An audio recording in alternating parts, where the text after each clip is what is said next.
How's it going, guys? It's been one hell of a week. Plenty of rain at the Speedway, and it followed me home, apparently. But screw the rain, we got better things to talk about. I'm the Iceberg, and this is the NASCAR Weekly Podcast. Green flag, green flag. I'll roll. He's flipping me off. Ah! Hell yeah, boys! How about that? They cut. Pushes in the wall. He threw it off the track. Baby, that's how you do it. Get that second back, son. Yeah, baby, yeah. Hell yeah. All right, how's it going, everybody? It's wonderful to be back. It's wonderful to actually stream on my channel. Let me just unmute these guys really quick and make sure that everything is set up picture perfect because last time. Yeah, it's working. So, how's it going? We're happy to be here. Man, where do we start? What a topsy-turvy weekend. I guess we should probably start with the person who is happiest out of all of us for this weekend. Danny, what are your thoughts on Chicagoland this weekend? So, Jared, it's funny you ask. I'm so happy you can see I'm definitely sporting the T-shirt. You know, this is my guy, and you know what? I think it would be fair for me to just do one thing. Give me 1 second. Yes, I told you he was going to win. I told you he'd be a winner. I told you. Oh, man. Didn't believe in him. That was worth it. That was so worth it. Yeah. How about you, Darian? What do you think, man? Well, first off, NASCAR dropped the ball on this one. I don't know why they decided to start when there was severe lightning in the area. You were there, Jared. You'll probably go over it a little bit more later on in the show, but you saw lightning on lap 3 and even before the race, I believe. It was crazy. And yeah, you were just saying, like, I don't know why they're going to start the race, but they are. And there was even people on the freaking Ferris wheel, man. I was like, what? This is crazy. Like, we don't need another. Yeah, that was insane. Like we don't need another Pocono 2012 type situation. Yeah, I mean, it was insanely irresponsible. And but we'll get into that into that later probably. But the racing for the most part was very good. Chicagoland, the past 2 seasons, man, it's been so amazing, just the racing that's taken place, and even the finishes too. In the span of 2 years, Chicagoland's gone from a bit of a mediocre track, of a mile-and-a-half track, to one of the most favorite mile-and-a-half tracks on the schedule, if not the favorite amongst them all. The Hendrick speed was phenomenal all weekend. Jimmy Johnson was battling for the lead there, showing flashes of the the early 2000s, 2010s Jimmy Johnson. Harvick was pretty dominant at first as well, and then he started having tire problems. And speaking of tire problems, Stewart-Haas Racing, I don't know what the deal was there. Harvick cut a tire. Boyer also cut a tire. They were having tire problems throughout the whole race. And then back to the Hendrick cars. William Byron still showing his phenomenal potential. I really think he's definitely going to be something. I might even go as far as to say, towards the end of the season, he'll be a dark horse championship favorite. So bookmark that. I'm dead serious about that. And just about maybe Hendrick's cars as a whole. I mean, Alex Bowman was out front for most of that race as well. He was lurking in the field. Towards the end, though, he did scare me. Also, I'm sure he scared Danny B a little bit there. Was out to a 3-second lead until Paul Menard decided to channel his inner Ryan Newman. I don't know. I threw a couch cushion. Yeah, and then after Danny threw the couch cushion, he moved.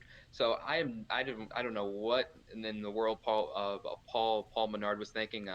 Menard will get hard for you another time. But this is Bowman's time right now.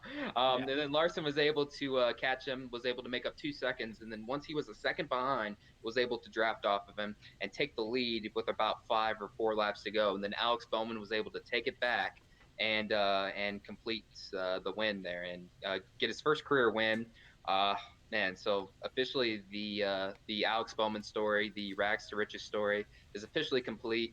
To think 2014 was crashing cars with BK Racing, and then 2015 was crashing cars with Tommy Baldwin, and then entering the 2016 season, he gets released, and come to find out, he finds out about his release on Twitter. And now, 2 years, and then fast forward 2 years, and he's in his first year with Hendrick Motorsports, makes the playoffs in his first year, and now he gets the win. So hopefully, this is something we'll see more often, and hopefully now this will officially start his very own legacy, and not living behind Dale Jr.'s in the '88. Yeah, Felt the same way. for me, I gotta say with this race, it was well, really quick before I get to that, Flying Gator, thanks for the $2 super chat. Bowman won, yeah. So but for me, I got to see. I put in my video today. I got to see the first 13 laps or 10 laps or whatever beforehand. I'll get into my thoughts. I have a few very critical thoughts of NASCAR and Steve O'Donnell especially.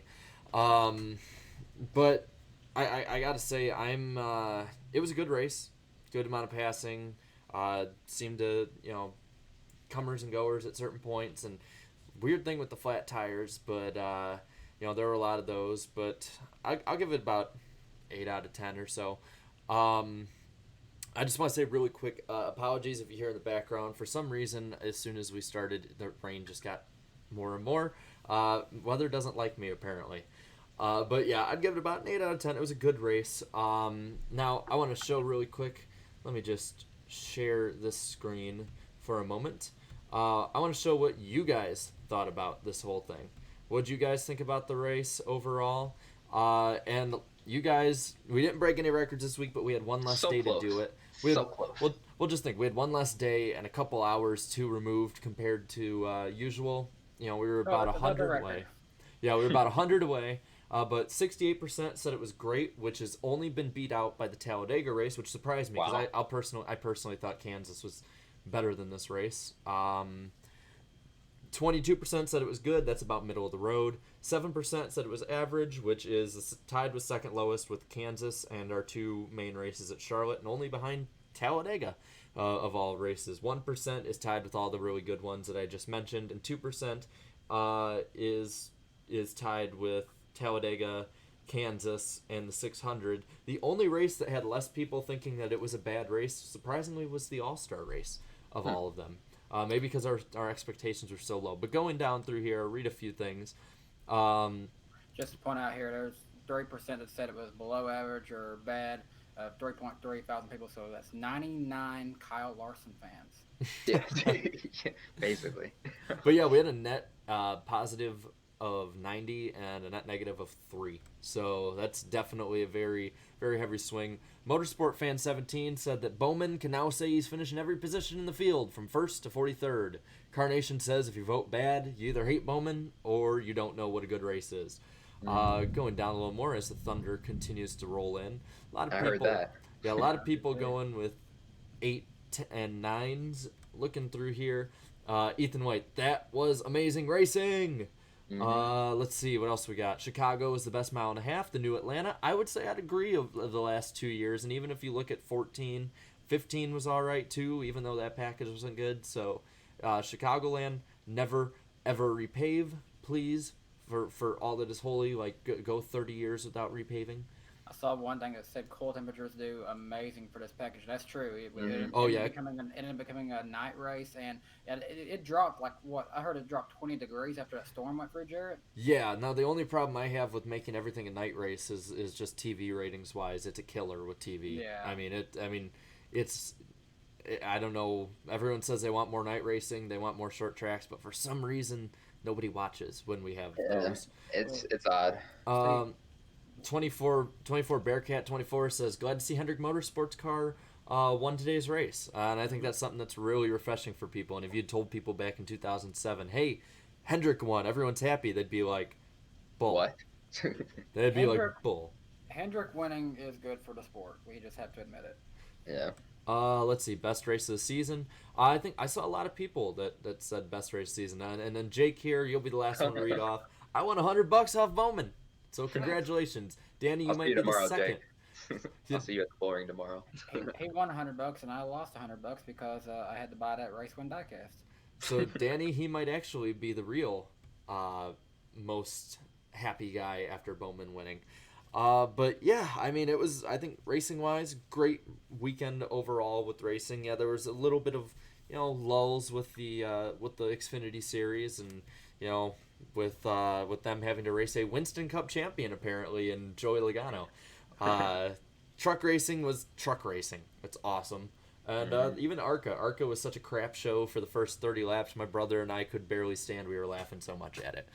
But overall, really, really fun weekend. And I'm glad that so many people were happy with it and had a good time with it. So yeah, the Truck Series definitely had a ton of action even after the race. Austin Hill and Grant Enfinger getting into it a little bit. Yeah, we'll get into that in a bit. Which he's just gonna have a whole rivalry with Forsport. So yeah, that's what it's looking like. And also Cole Custer is, well, in Dale Jr.'s mind, Winston Cup Series ready. He's Winston Cup Series ready now. Yeah. Now, I as much positive we had, and I'm not gonna do the whole thing negative, but there are a few things I was a little critical of. I had a great weekend overall. I'm not complaining at all. I think, being at a racetrack, you got to have fun. The only way you can't have fun at a racetrack is if you're not an actual racing fan. Yeah. But there were a few problems. We'll start with Chicagoland Speedway as a facility. I noticed this year the intercom system was bad. Like, really, really, really low. I couldn't hear anything. I never heard a national anthem all weekend. You couldn't hear anything. The place was flooded. It was, we sunk in immediately. So if they could fix that, there's a lot of great workers around there, and they deserve a great shout out. And we got a lot of help. We had to move spots. And we actually got a little tidbit from one of the people that worked in the ticket office. I think it was a vice president of ticket affairs or whatever. Had basically said that Chicagoland Speedway, for the foreseeable future, they don't know what the date is going to be after 2020. That's all up in the air. But they do know that, and geez, we're being bombed. Wow. But, holy crap. But they do. For those of you listening later on SoundCloud, I mean, golly, that was some loud thunder right there. Anyway, the Speedway is going to have a race for the foreseeable future, at least one a year. So Chicagoland will be on for a long time on the schedule, from what it sounds like. But also, just so the Speedway needs some renovations right now. You can tell that it's been 20 years, and it needs some upgrading. Now, something else I want to bring up is the start of the race, and Darren, you got into a little bit before. That was absolutely indefensible in my opinion. I don't think you can really defend that. And shocker, Steve O'Donnell defended it. He's trying to play us for fools, man. Like, I'm not buying it, dude. Like he was trying to say, oh well, we work with a bunch of meteorologists at the track, checking the weather and stuff. I'm like, well, yeah. If you would have simply just checked Twitter, then you would see that you shouldn't have started the race. Oh yeah, I mean, I was at the track. I had to leave because of the storms, but I was at the track, and there was. I mean, I put it in my video today. There was just a cloud. It looked like, if anyone's seen the movie Independence Day, it looked like when the aliens come down to Earth in those giant clouds, except instead of red and orange, it was blue with lightning. I mean, I recorded Johnson passing Dillon for the lead, and you can see in the background lightning shooting off. I mean, that's crazy. And what it didn't show on TV is there was lightning right near the track, just going straight down, just all over the place. And Steve O'Donnell trying to say, well, it wasn't within the area. I'm sorry, you could hear thunder at the track. And on top of that, then actual meteorologists started ripping on him for it, because no, it was within the 8-mile radius of the track. And he got defensive on that when literally they were proven wrong. They can't admit when they're wrong, and it was ridiculous to me, because I am on top of this trailer. I made a joke. It's great. I'm in the biggest trailer park in the Midwest, and the biggest storm in the summer is hitting us, But I don't know what went through their minds. I mean, you remember the last time they did something like this, being under green and not getting everyone evacuated when there was lightning in the area. Somebody died at Pocono and 9 others were injured. Yeah. Like, this should not be something. This should not be something that is debatable here. Like, this put I'm not joking here when I say that everybody in that facility, because most of that place was filled with metal, whether the stands or the infield, NASCAR potentially put thousands of lives, in harm's way. Hundreds of thousands of lives on a huge lightning rod. Yes. And for only 11 laps of racing, and for a motorsport that prides itself in safety, this makes no sense.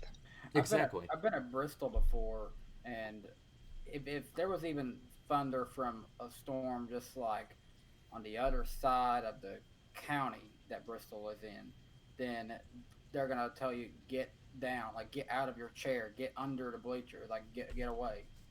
Yeah, and it's this type of thing where, like, I played football and ran cross country in high school, and good God, and this is nothing compared to what Chicagoland was. Like, this is like this is like the kids' playground compared to Chicagoland Storm. But when I played in high school sports, if they were within like 25 miles, if there was like lightning, you'd have to stop for 45 minutes, couldn't do anything, don't go outside unless you're going to your car to leave. Like, the fact that this is a professional grade sport and you're trying to rush a start because you might get a few laps in, it's just ridiculous to me. And they were exciting though, but it makes no sense. It was exciting, but at the same time, like, what happens if lightning strikes in the stand? That's what happens if lightning strikes elsewhere? I mean, and I pointed out the Ferris wheel they had at the track was still going 10 minutes after they actually stopped the race finally. There was lightning and rain around. They were still sending people up on the Ferris wheel.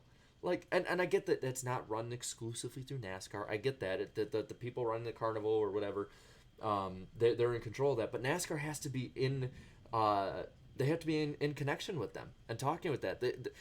NASCAR and Chicagoland Speedway, in my opinion, truly dropped the ball this week. And it was the cherry on the top of the crap pie was Steve O'Donnell's tweets. And Verizon guy, your $2 super chat, I think, is right. I think Steve O'Donnell needs to go sooner rather than later, because at this point it's a blemish every time he's on screen or representing the sport.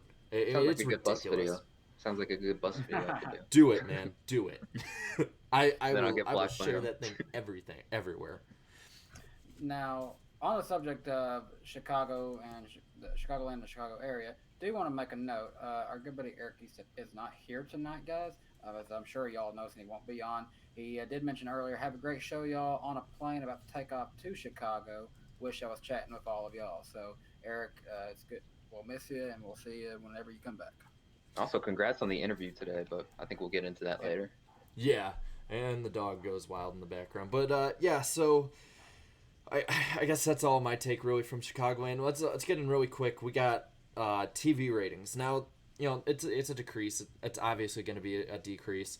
But, for a rainout race, I don't think it was too off, to be honest. When you have a 3.5 hour rainout, it was a 1.4 overnight this year compared to a 1.6 last year.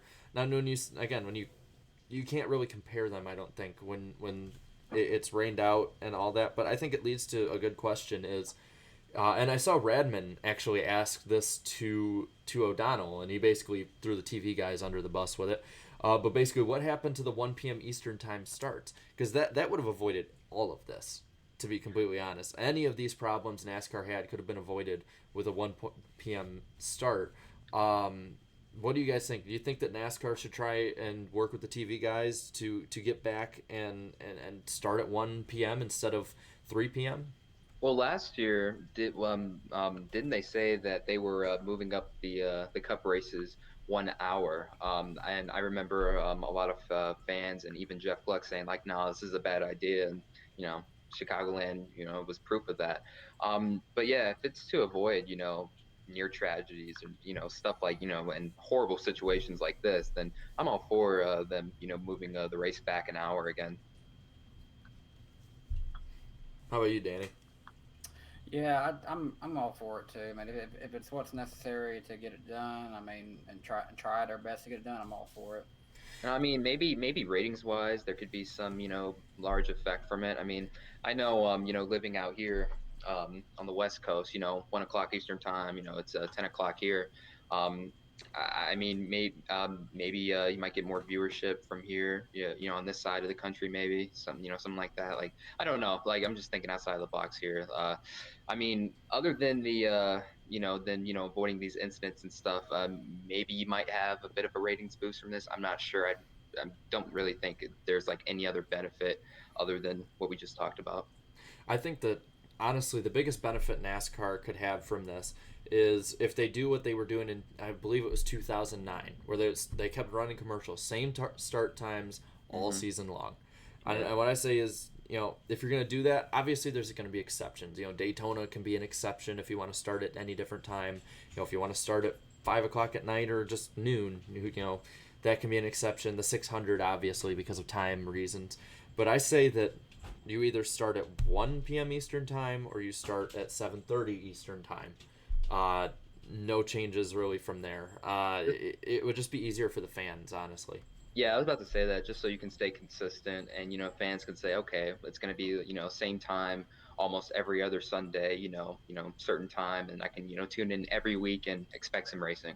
Because then, if you keep switching up the times every week, then I don't know, fans are, or I mean, at least casual fans won't, be as inclined to tune in because they're like, oh, well, I don't want to get up at this certain time, I don't want to get up, I don't want to watch the race this late, that sort of thing. Mm-hmm. Yeah. Really quick, Hunter Carper with the thank you for the $2 super chat. Says someone tell Eric the race was last week.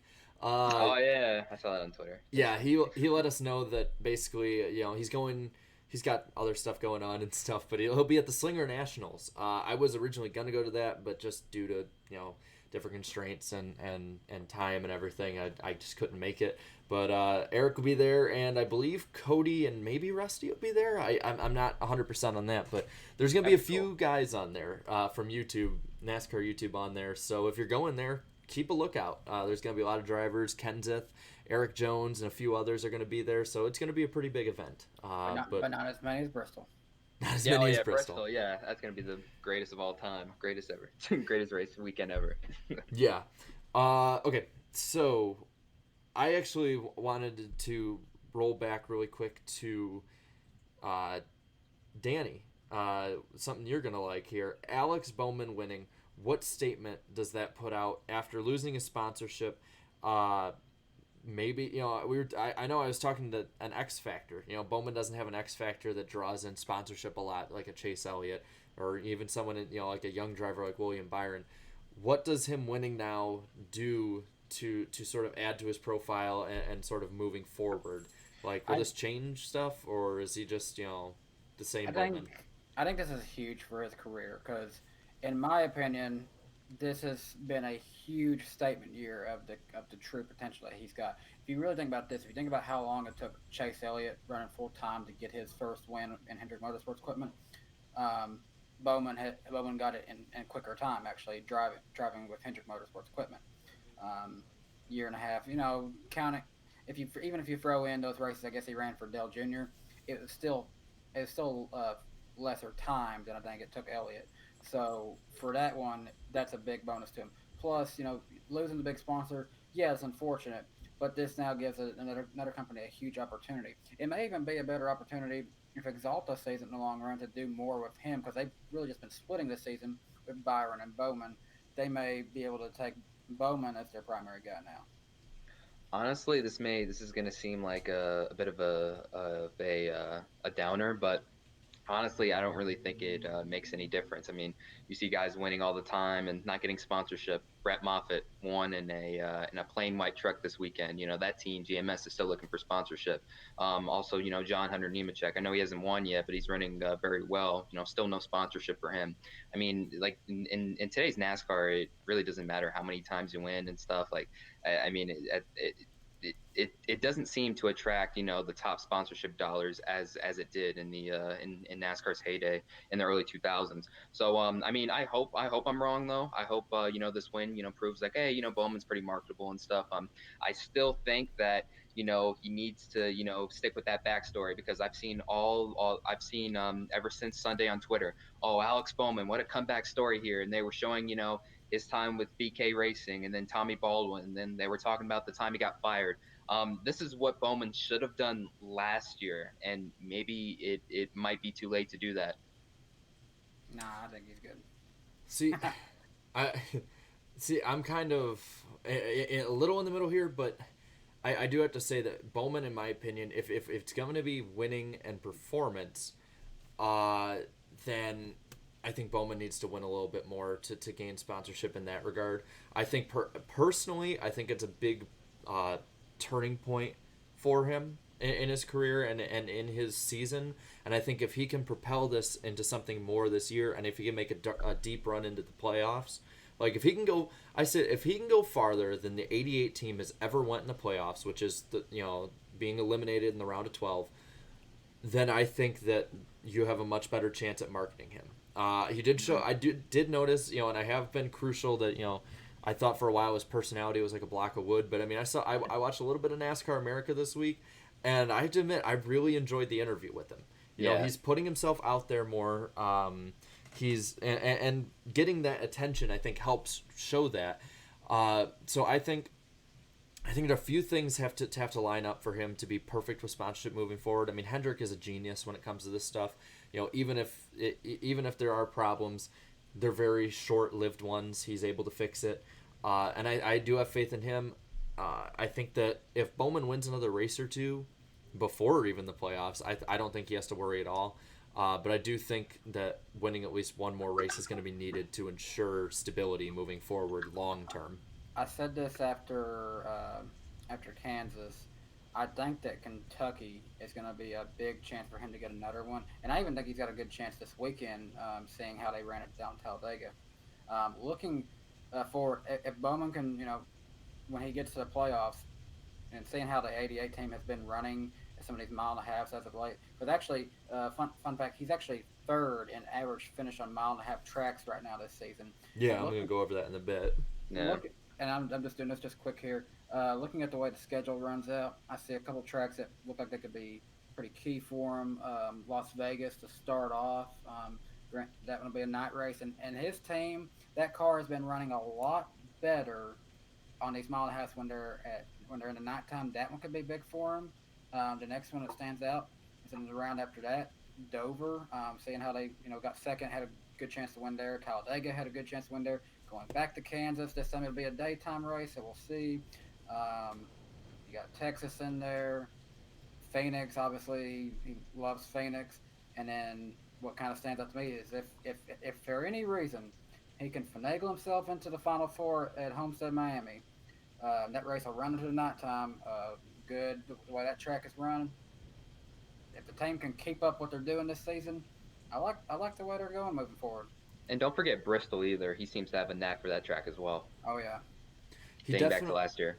He's definitely gaining momentum. That's something I over the season. Yeah, he's had a bit of a lull since those 3 straight second place finishes, but I mean 3 straight top 2 finishes. That's very rare. I think there was only one other time, whether it's the 88 or the 25 moving back throughout time, and at least in this millennium, that I can ever remember the 88 getting 3 straight top 2s, and that was the start of 2014. I mean, it is very, very rare, one for just a driver in general, but for a team to do this again. So obviously he can't, live up to that every week. He's not going to finish first or second every week. But I mean, he's consistently been a guy now that's in the top 10. He's been performing better. And I think he is starting to finally shed that label of Dale Jr.'s replacement.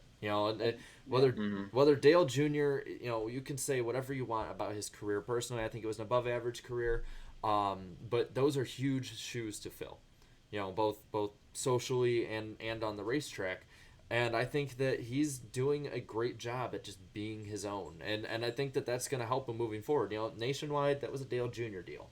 They were expecting Dale Jr. through probably 2021, to be completely honest with you. Yeah. But so, again, I hope that he's able to continue to grow, because I would love to see this kind of. It kind of reminds me of a Ross Chastain kind of story where, building up from being in these lower teams, paying your dues, having these horrible things in your career that put you back, and still managing to get up there. So I hope he's able moving forward to have some stability. And really, I don't think that this is exactly the top of his game. Really, I think he can consistently put it up another level if he just has that stability there. Yeah, he's just getting started here. You saw it back in 2013 in the Nationwide Series. He was putting together these amazing runs in mediocre equipment. I forgot what team he was driving for. It was a '99 Toyota though. So so he would he really caught my attention in that year's race at Las Vegas. He was running inside the top 10 there, and I was like, oh, maybe this kid might be the real deal, maybe.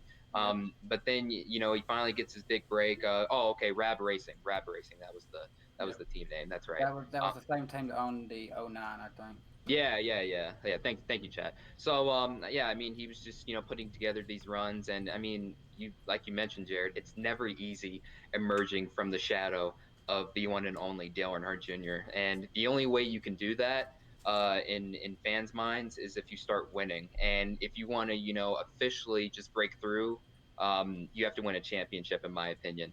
And I'm not saying he's gonna be he's at a championship caliber level yet, but maybe give it a few years and we could start to see that 88 in some championship talks here. And you know what? Maybe I said Bowman might be a championship dark horse. Well, yeah, maybe the 88 might be as well.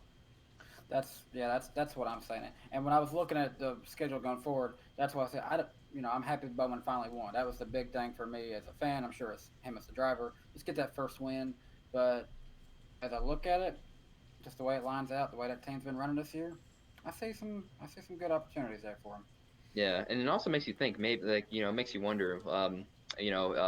Is Hendrick really? Are they really on the right path here, or is some of this enhanced by the drivers they have?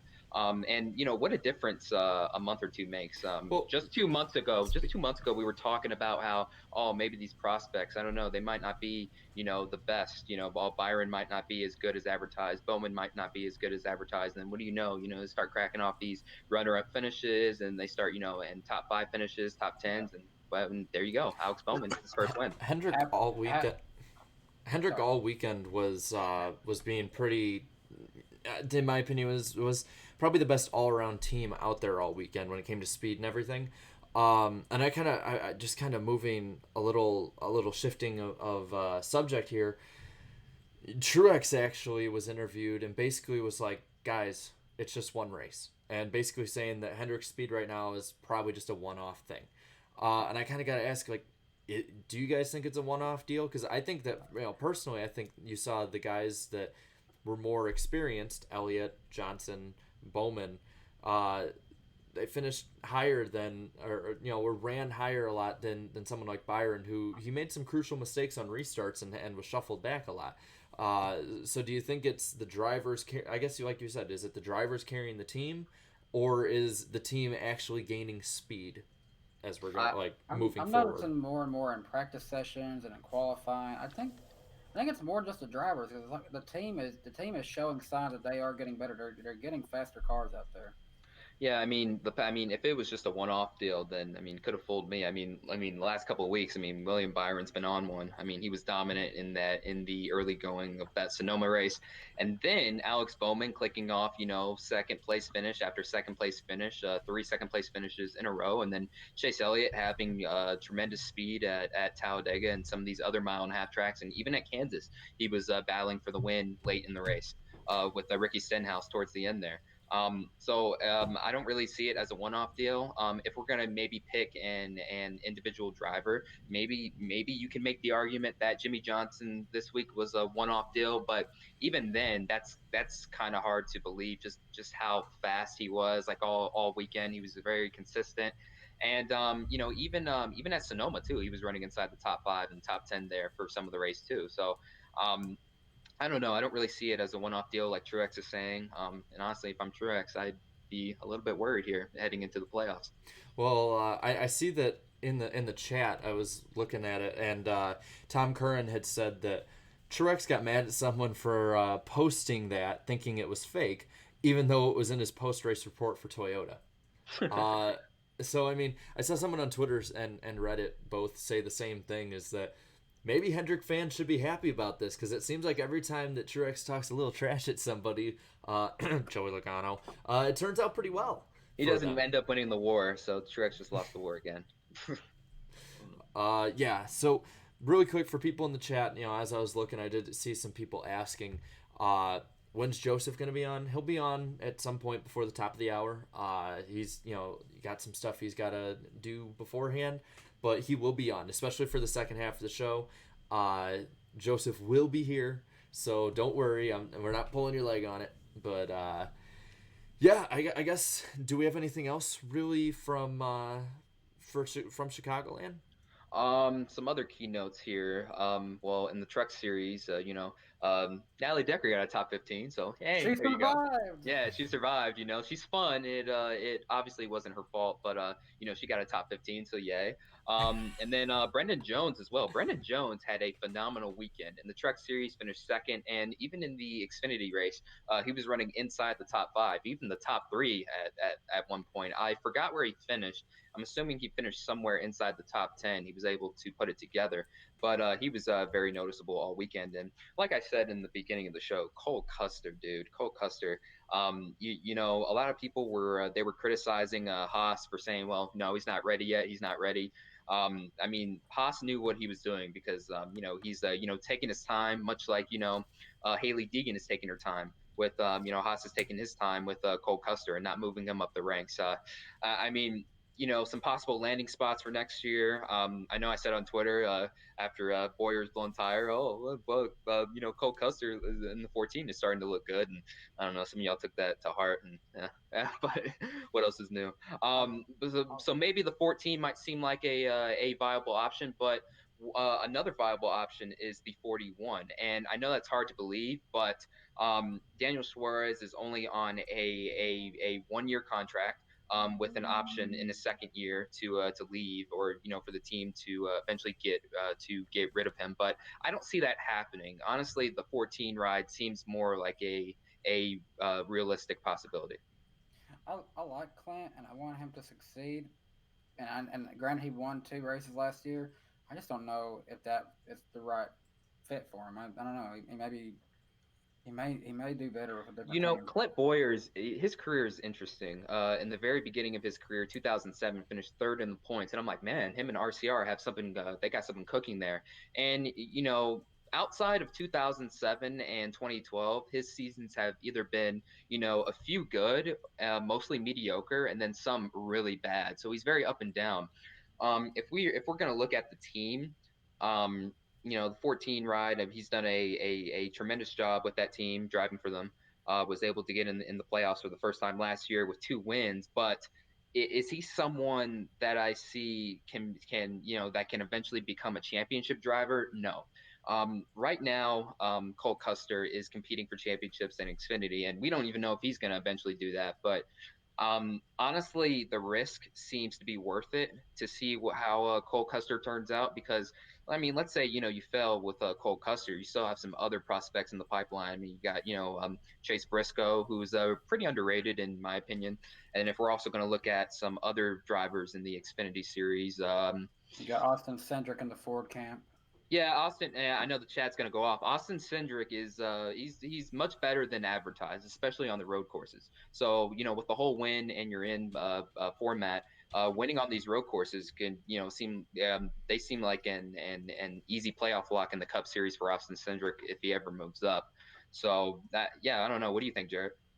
I don't know, to be completely honest. I mean, I think when you talk about maybe Clint Boyer not being a fit at SHR, I think a big problem with Boyer, and this is something that people are going to be a little bit probably going to be divided on, is in a way he's almost overrated. I mean, when you think of Clint Boyer, people always rip on Ryan Newman, and they ripped on Greg Biffle, and a lot of these other drivers, that are in that sort of area in the field.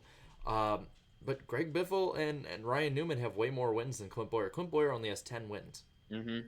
You wouldn't think you'd think Clint Boyer would have more wins here, but the reason he doesn't really get criticized as often is because fans love him. Even this podcast loves Clint Boyer. He's a likable guy. Yeah, so I think that's the reason why not as many fans rip on him. He's like the number one right now, like poster boy for the personality sells kind of driver thing. Because again, he's a good driver, but he doesn't get it done as much. I mean, he had like, what was it, a 6-year losing streak there for a while. Granted, that one of those years was on a bad team, but still, you know, somebody that seems to be as high profile as him. When you look at SHR, you know, for the most part, he was always you know, the second, third fiddle kind of dude on there. And right now he's running behind Harvick. You know, even in Harvick's worst year right now at SHR, he's still really good. And then you look at Eric Almirola, still really good. You know, I think those two guys were ahead of him last year. I think Kurt Busch was ahead of him last year. I think he was the in my opinion, the lower performing one at the team. And now you look this year, for the most part, Suarez has performed as well, if not better, than Clint Boyer. And people want to keep ripping on him. Yeah, people want to keep ripping on Suarez, but they don't rip on Clint Boyer for the same thing. So I could totally see it. Clint Boyer's not getting any younger either. And also, I want to point out, after this weekend, after that whole tire fiasco, Clint Boyer is now on the cut line, and I believe he's only 15 points to the good now. So I mean, another bad race, and he's easily on the outside looking in. Yeah, Darian. While we're talking about this, you want to pull up at least the playoff standings and yeah, I can do that right now. I'm never using the NASCAR app ever again because. Yeah, word of advice to everybody: CBS Sports. No matter what sport you're looking at, baseball, NASCAR, even if they don't cover it, even their website is usually the best to cover stuff. And thank you, Corvette Racing 48, for the $5 super chat, saying Harvick is the only SHR driver in the top 10 in points right now. I think that might be another big thing and a big reason I guess we can look at for why Boyer and a lot of these guys are sort of underperforming is Stewart Haas seems to have lost a step, and you know, maybe is it Kurt Busch being gone, or is it the fact that they did switch over to a new car this year? I'm not sure. Here's the standings right here, so I'll go over them. Do you want to look at the just look at the playoff ones or playoffs? Playoff ones for now. So yeah, Kyle Busch and Truex are tied. Keselowski, the sole driver with 3 wins. Double deuce for Joey Logano and Denny Hamlin, and Chase Elliott and Alex Bowman, 2 teammates, round out the top 7. And then the rest are solely based on points. We have Kevin Harvick, Kurt Busch, Ryan Blaney, Eric Almirola, William Byron, Kyle Larson, Jimmy Johnson, Daniel Suarez, and Clint Boyer. So the 2 Stewart Haas guys had a bad weekend at Chicagoland, and they have fallen back. And if we go over to these standings, Clint Boyer is he's 15 points to the good right now.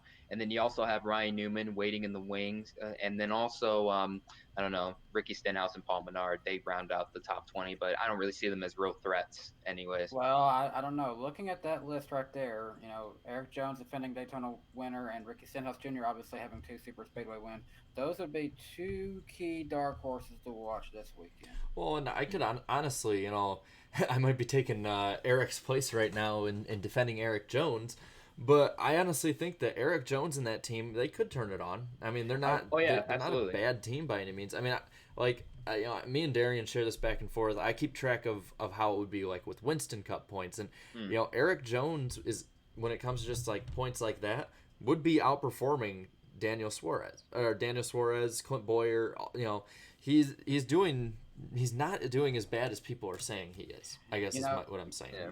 You know, Eric Jones, I'm thinking back to the 2017 night race at Bristol. That was a big part of my recent video about Furniture Row Racing's shutdown.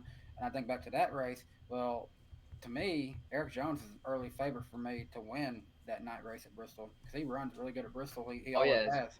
His rookie season, dude, almost beat the one and only Kyle Busch there. So definitely, and also Joseph Lombard will be on in a few minutes. Yeah. So, I guess I think we pretty much got everything covered up for Chicagoland for the most part. Is there any closing thoughts, I guess you guys could say, on the weekend before we move on? I don't know if this is really related, but I've heard of a few rumors I want to discuss too. That were I heard down at the Speedway about a potential driver moving up the ranks. He was in the Truck Series. If we want to talk about that, we can get to that once we switch out. But any closing thoughts for you, Danny?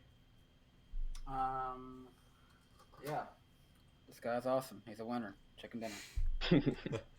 All right. Well, really quick before we completely switch, Danny did allude to the average finish for mile and a half tracks, and I want to kind of read off the top 10 because, interestingly enough, Kyle Busch is not on this list. That's shocking. It is. It is very shocking. And this weekend was only his second race of the season, not in the top 10 finishing order. So, going through the average finishes, first is Truex with an 8.5. Harvick is second with an 8.8. Bowman third with a 9.0.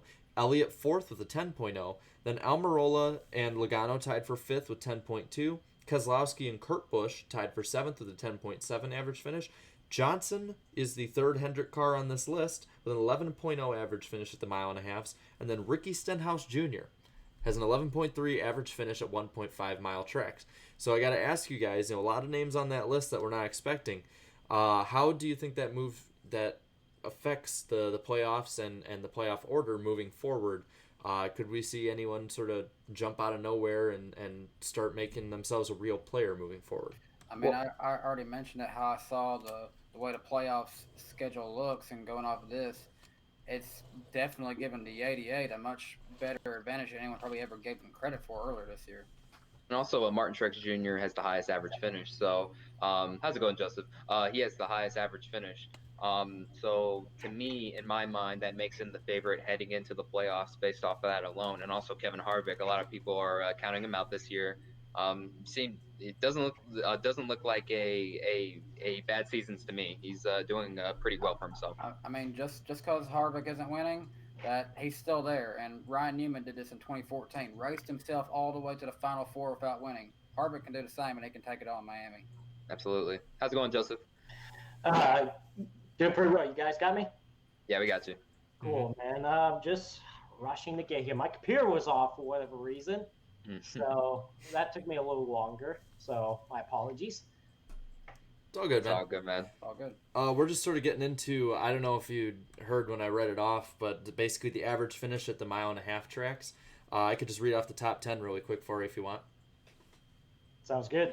Okay, so first was Truex with an 8.5, Harvick with an 8.8, then Bowman with a 9.0, Elliott with a 10.0, Almirola and Logano tied with a 10.2 for fifth, and then Keselowski and Kurt Busch tied with 10.7 for seventh on the list. Ninth on the list, Jimmy Johnson with 11.0, and then Ricky Stenhouse Jr. with 11.3 average on the mile and a half tracks.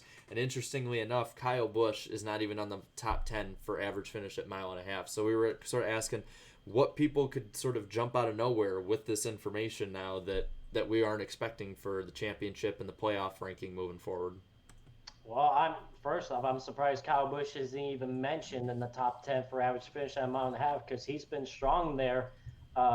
Definitely in his career, but for this season, that surprised me. I'm not surprised Martin Truex Jr. and Kevin Harvick up there.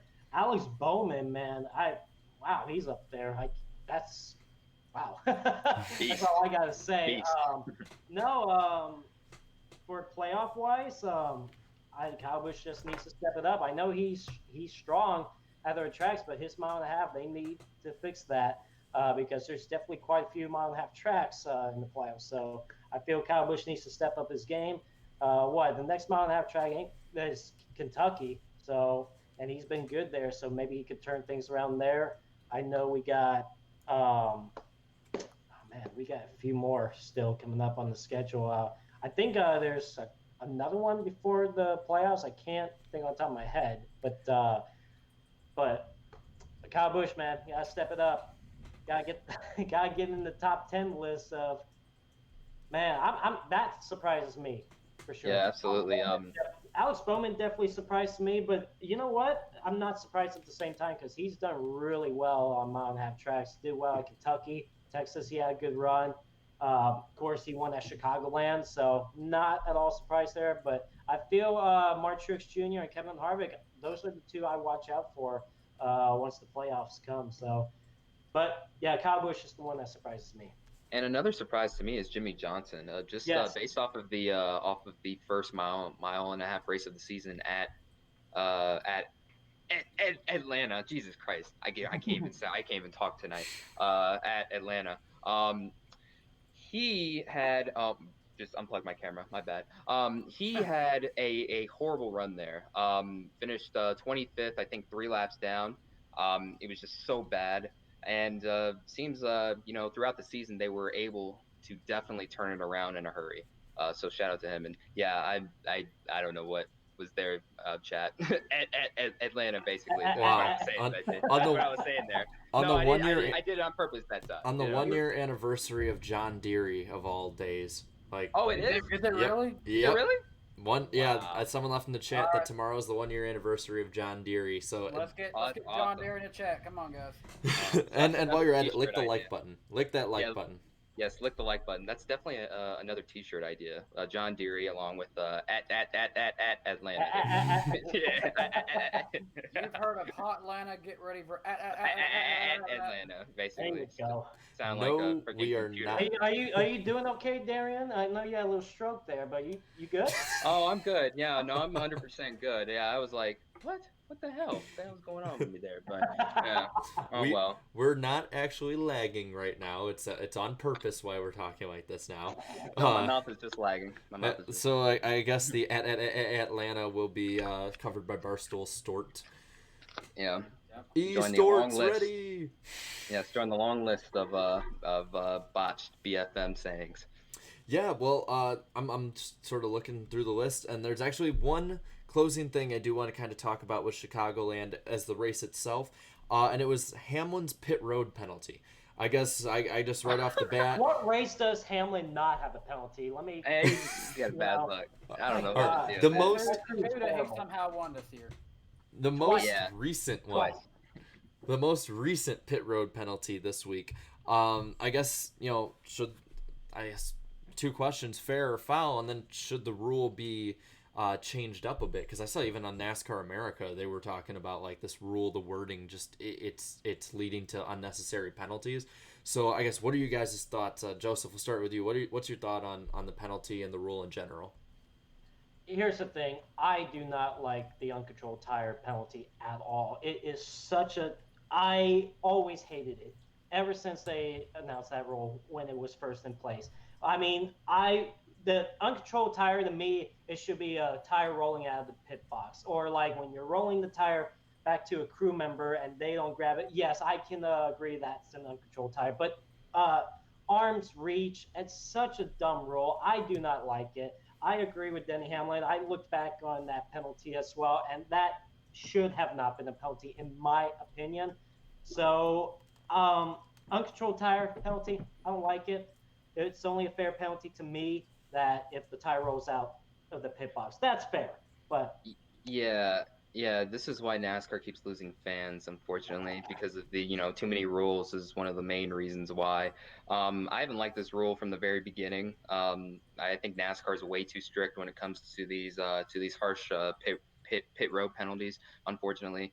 And I mean, it's just so unnecessary because I mean, it just ruins it. For me, it just ruins the racing because Hamlin was having a very good run there, won the first stage, and then all of a sudden, his race is ruined by some BS call there. Now, yeah, he had some problems on the racetrack later on in the race, so maybe that could have botched his terrific run there. But I don't know. Unfortunately, like it's just stuff like that. It's just it's so aggravating when all these unnecessary penalties are being handed out.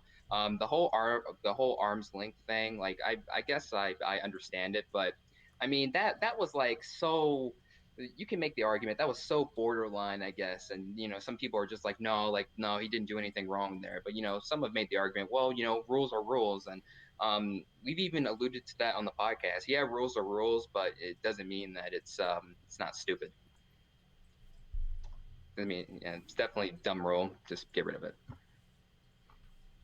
Yeah, well, personally, I've been really, really critical of this rule because it gives certain teams an advantage, like the arm's length, right? Like, okay, whatever team has the biggest dude on the team can just reach over, and right there, technically, as long as they're not touching the pit box, I guess it doesn't count as an extra man over the wall. So I mean, you get guys that maybe, I know this is very specific here, but if you get guys that are average like 6'6", 6'1", and then you get some dude on a team that's like 6'10" with a huge wingspan that can reach over, that team immediately has an unfair advantage over the rest of the field simply because of somebody's genetics. And then you talk about too, how are you going to gauge arm length rule? Like, is it arm length with the guy's arm out? Is it arm length before they reach their arm out? And there is too much gray area with this. Before, it was black and white. If it was out of the pit box and out of their hands and control, it was an uncontrolled tire. I mean, you look, the tire is just sitting there. Nobody technically is controlling it. Then you're rolling it over, it rolls right to the person. They get it, and it's fine, but it's a penalty. It's NASCAR has gotten rid of so many different people on the crew. The pit crews are so much smaller now, and the changes they've had recently have been so drastic. I mean, you look at the changes they've had with different members on the crew being taken off, like at the catch can man, different carriers, stuff like that. And then you look even last year when they implemented pit gun communism, and everyone had the same pit gun. It's at the point now where it's like NASCAR needs to be very hands off with this.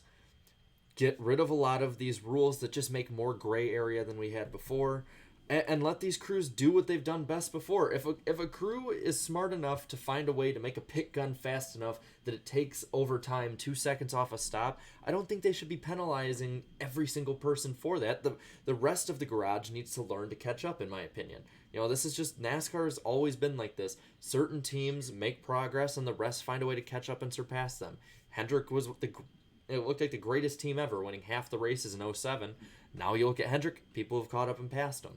It's, in my opinion, it's one of the most ridiculous things that the sport has to deal with right now. And it's something that really, I mean, if somebody like diehards like us are getting turned off of the different stuff with this rule, imagine somebody jumping in not knowing anything whatsoever and wondering why this guy that's been up front all race is getting penalized for something that looked mundane.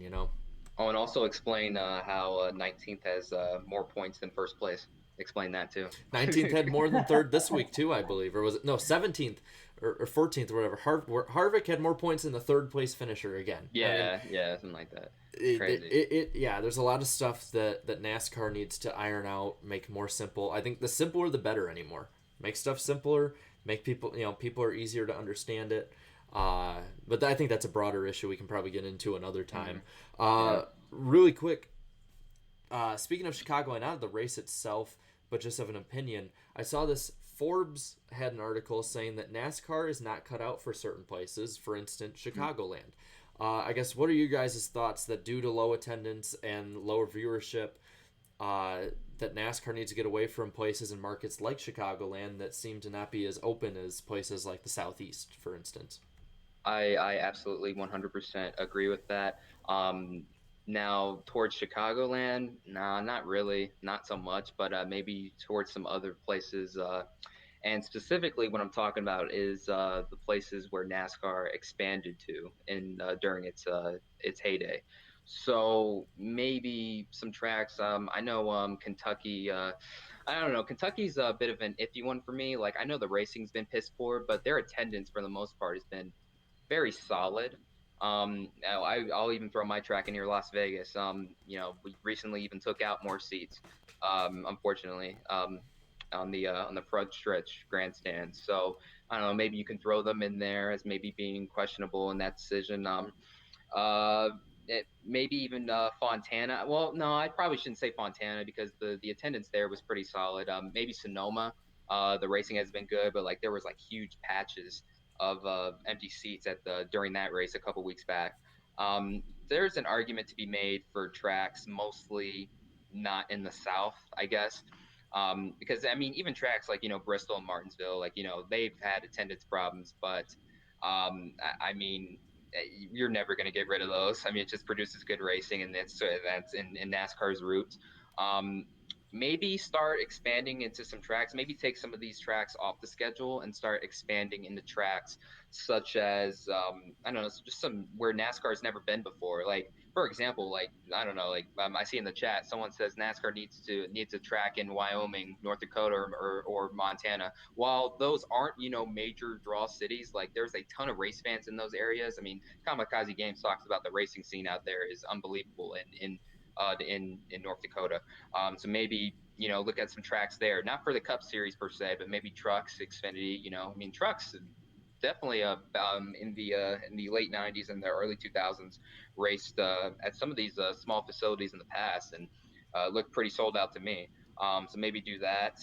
Maybe even look at some dirt tracks. I know NASCAR is on the fence about drastically changing the schedule, but let's say they're still 100% going with that. Maybe look at some dirt tracks in these areas, as well.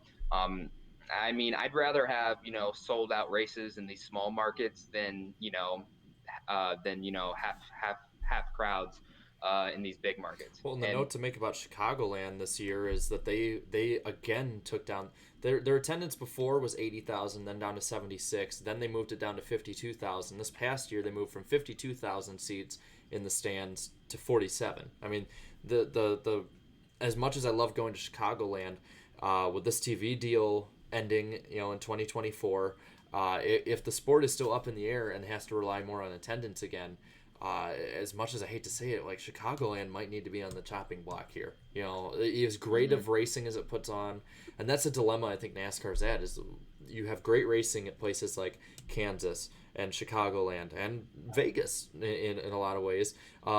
With this package, I think Mile and a Half is the only place that it is drastically improved racing at. But at the same time, if people aren't going, if people aren't watching, then, they have to decide, is the bottom line or good racing what we choose here? And I think a lot of us fans here might not like the deciding factor in that, I guess, is where I'm going with that. And it really goes all back to what are these facilities doing, when there's not racing going on. Like, for example, I just said Las Vegas. I mean, Las Vegas, even though, attendance has gone down, like they're still pretty profitable with all the stuff that happens when NASCAR's not there, or just motorsports in general, whether it's, these huge EDC concerts or Dream Team racing out there, like, doing, holding these little ride-alongs with fans and stuff like that. And also just the local police department, the NVPD, they rent out spaces at the facility every day to do little practice drills for their squad cars and that sort of thing.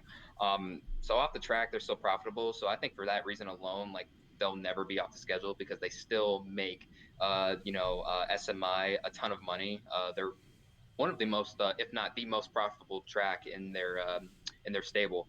Meanwhile, some other tracks and some other businesses such as Chicagoland, New Hampshire, and these smaller markets might not be as lucky. Jesus. So basically what Darian has said is mostly what I would have said. No, I have to agree with, I like going to Sonoma too, and it's always provided good race in my opinion, but man, as the attendance gone down. I remember going to that place and it's sold out. The grandstands are packed, but the last few years it has not provided that. So I have to agree with Jared about Chicagoland. I love the racing there. Kansas has shown great racing. I feel this package, definitely mile and a half tracks have definitely improved because of this new package stuff, but I can understand if Chicagoland can be on the chopping block as well. Like that's what the term he used. Yeah, Auto Club, it's always got good attendance. I feel like the racing needs to get a little bit better there, in my opinion. I love Auto Club, but the attendance is always good there. New Hampshire, I'm really not too crazy about. Kentucky, I'm honestly not too crazy about. I'm not sure what this package will provide for Kentucky as well, so maybe I'll have my mind changed up after that race. But we just, I I have to agree mostly on Darian's point, though, on the tracks. Vegas, I do love going it, but the attendance, the attendance, the seats getting lower and lower. I feel like the racing at Vegas is good, but it's just a matter of people going. I think that's to Jared's point. That's the biggest problem with NASCAR is trying to get the attendance back up. We have to maybe rely on attendance. So, yeah, that's all I really gotta say. But And this isn't some like big secret, coming out of nowhere. Like these facilities know exactly.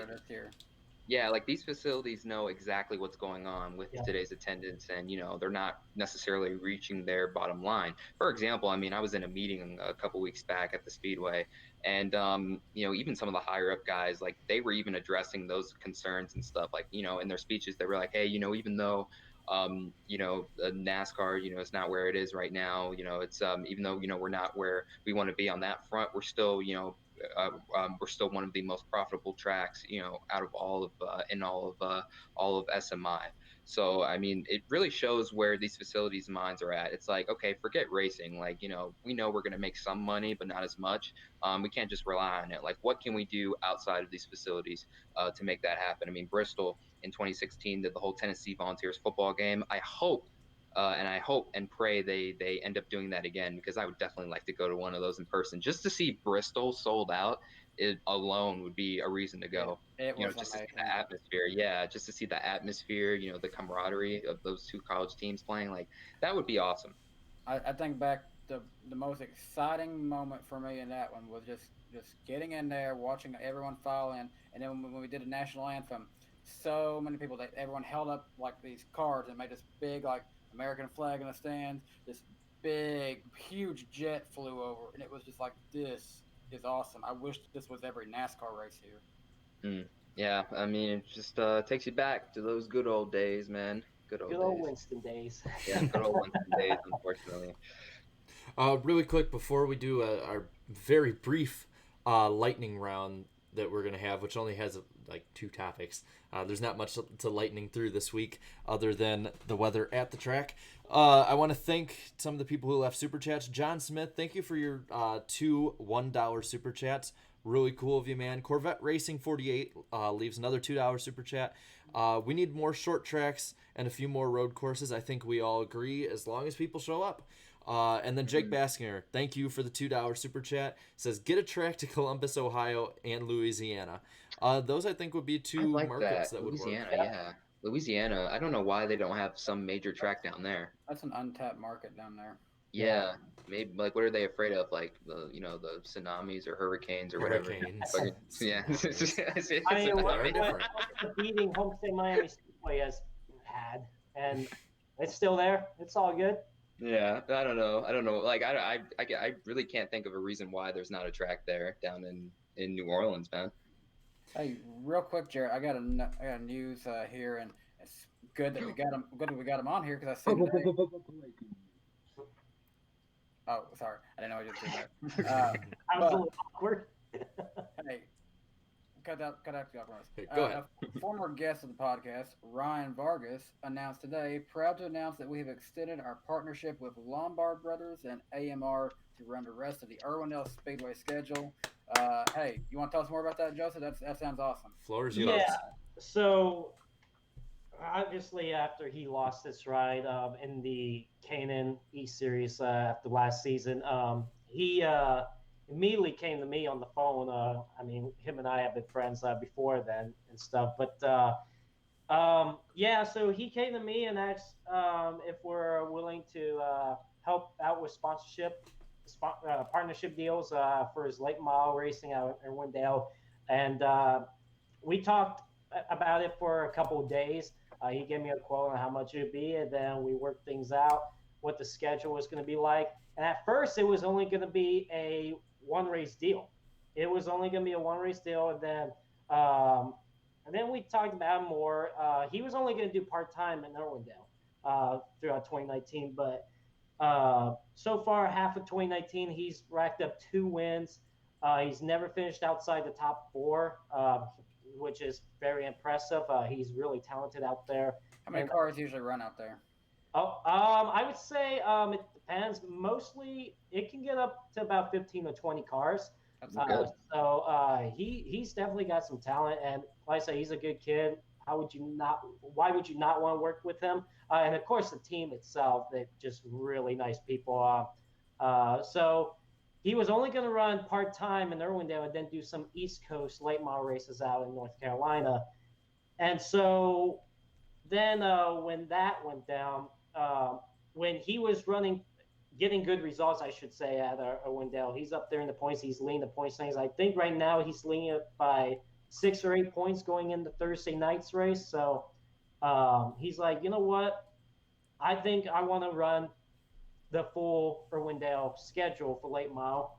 And so he came back to me, and he wasn't begging at all. He is not one of those guys that begs for money and begs for sponsorship, but he threw an offer if we are willing to help him out with the sponsorship for the rest of the year. And so that again was a good day of texting or calling back and forth, making some deals and stuff. And when I found out that we're able to do that for him, we got back to him and said, "Hey, we're willing to help you out for the rest of the Irwindale season, and hopefully we can get that championship trophy at the end of the year." So no, it's a really cool honor to work with Ryan Vargas, a good kid. I interviewed him a few weeks back for one of my videos, and just the background of where he came from and his mentality and his goals on his NASCAR career is just unbelievable, and how hard he works for it as well. I don't think I've seen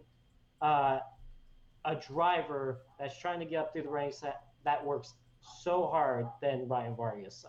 He just is nonstop all the time, just trying to get sponsorship, trying to get rides, just trying to get somewhere up in the NASCAR level. I mean, but no, it's pretty cool that we decided to extend the partnership deal with, of course, our company, Lombard Bros Gaming, to Ryan Vargas and his entire team. And hopefully can rack up some more wins. Hopefully we can get a couple more on Thursday night, 4th of July. And then we got another one the following week. And then we got a couple out in August, a couple out in September. And hopefully we can make that run for the championship, because I don't see how he would not win the championship. He's so talented. He's, like I say, he's got a 6 or 8 point lead right now.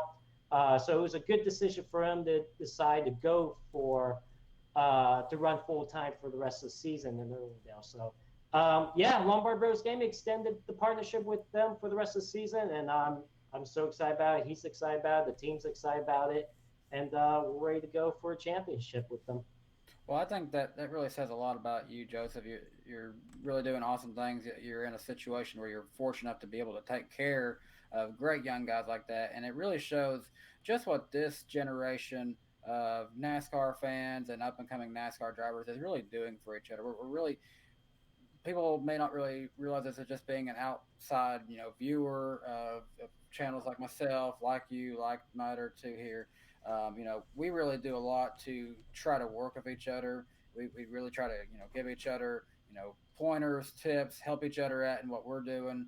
And likewise, there's been a lot of drivers our age, like, be willing to work with us and get to know us. And it's been really awesome to see this happening, because you got to think about it. NASCAR is focusing on, NASCAR Next, building up the future talent of the sport. Well, likewise, there's other places in NASCAR that you got to focus on getting this next generation in, and that's we're all kind of doing that. And that's what I like about the younger generation coming in is they're exposing themselves more on any platform, and they're even reaching out, even if it's like small radio shows, a podcast, or reporters and stuff. They're coming to them to try to get more exposure. I like what the younger generation is going for. It's not like the old generation where they just care about the big people. The new generation is going after the small people and stuff. I mean, you got Ryan Vargas. I've worked with Ryan Vargas. I've talked to him. I know Ryan Vargas has talked with Darian and myself, and Haley Deegan. I've spoken with her too. She came to me, willing to do an interview with me, and then of course what Eric uploaded today on his Out of the Groove series. That's awesome. That was awesome. I mean, that just shows that I just hope that NASCAR I even said it earlier today, NASCAR needs to focus more on the YouTube community and that generation. And, because the younger generation of NASCAR drivers are doing that. They're focusing more on that stuff, trying to get their name out there, and it's pretty cool. Of course, I've talked to Brittany Zamora and a couple of other lower drivers, and that's what I like to do for my Beyond the Wheel, my interviews and stuff. Is I like to reach out to the people. I mean, obviously Haley Deegan was big, don't get me wrong, but to the other drivers like Brittany Zamora, Ryan Vargas, and a couple other the K&N drivers, I like to reach out to them to try to get their name out there. I'm not trying to go after these big drivers right away and stuff. Maybe one of these days I will. I mean, I'm not like Eric, where he's already talked to Haley. He's talked to Eric Almirola. He's talked to a couple other big guys in NASCAR. But I like to go after the lower drivers to try to get their name out there. And it could be a big help for them. Just reaching out to anybody that contacts them, whether it's radio shows, like I said, podcast, YouTube, any platform. And so I just wish NASCAR focused more on the YouTube community. We don't see much of that. I mean, they're on Facebook, Twitter, Instagram, Reddit. They reach out to them, but they don't really show a lot with the YouTube community, and I guarantee you YouTube is the next big step that could help NASCAR grow and stuff. I mean, we've seen a few YouTube creators like Eric, myself, Darian, and some of you guys as well. We're providing stuff that could be a big help for NASCAR, and who knows, maybe it can happen. I'm not trying to beg NASCAR to do it, but I just feel they need to focus more on the YouTube community. Whoever it is, I think it'll be a big step up for them. I will say this, going right off what you just said. A big thing for me that really made me want to start my YouTube journey. And granted, I put out a whole video, a 20-minute video on my YouTube journey, how I got to this. A thing I really left out was just the fact that when I got done with college, and when I was getting done with college, I wanted to find a job that allowed me to do something with NASCAR. I sent in so many applications to NASCAR, got those automatic declines, and it's like I realized, and I had to tell myself, you're missing something. And I realized that if I was going to do something in NASCAR, I had to do it on my own. And that's how I became DannyBTalks. Yeah, I realized very quickly after my sophomore year, like, I can't go the traditional route to get into the sport somehow, to break in, because I mean, it seems just interning at the speedway, like, you got to know somebody, like, hey, I know somebody, this is why I'm here, you know what I mean? Like, that's what I've gotten for the most part. That's what I've gotten the sense of just working out there. So yeah, that's one of the reasons I started Black Flags Matter as well. And, even people inside the sport have even said the same thing, Joseph. For instance, Jeff Gluck, the first time we had him on the podcast, he was even asked by someone, hey, you should do YouTube. And he was like, I think someone does that already. And I've even in some personal conversations I've had with him, like, he doesn't really understand why NASCAR doesn't, try and reach out to us content creators. Right.